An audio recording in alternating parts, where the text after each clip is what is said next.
Guys, this is William G with the SA Tech Center, trying to fix my flasher on my van. As you can see there, let me see if I could pull in there. The flasher, and you got here a little extra pin. It had like a little socket there to mount it. But right now that I got the newer flasher over there, let me see if you could see it. Uh, it's just there. I took almost everything here out of the dome, the instrument cluster. Let me see. Somewhere over there, I'm gonna show you in a bit. But this is what a technologist is really all about. Getting dirty there and taking parts and fixing things. Sometimes it's not easy. This job is pretty hard, but some of the parts were already taken off yesterday, so right now it's just a piece of cake. Though I had to take some parts of the instrument cluster there. As you can see here, I got all my tools. Two boxes. I got the dome here. Let me see if I can show you the instrument cluster.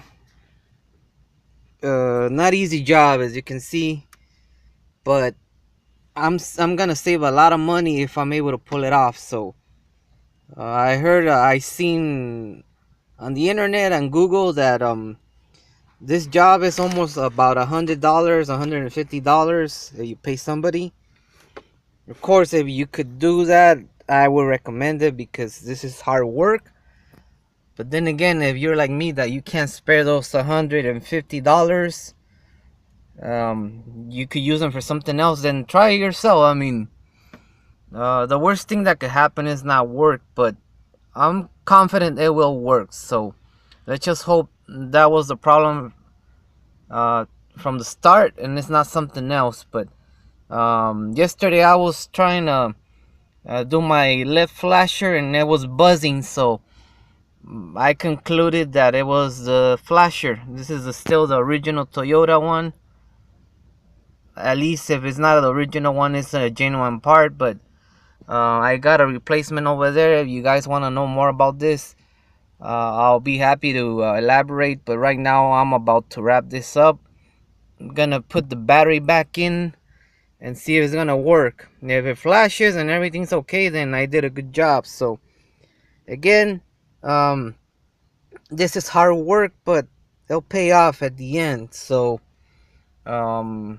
this is nice. Once you learn how to do these things, you pretty much could work on your own car anytime, and just know how to work on your car in particularly and save some money.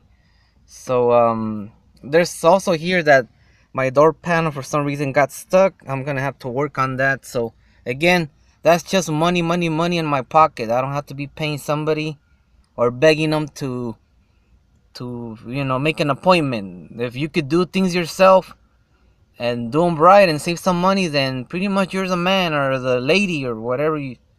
You'll be rocking in no time. So thanks for watching. Again, this is the technology side of things, even though maybe you don't see some Android or iOS here software, but most of these things are still mechanical. So what could you do?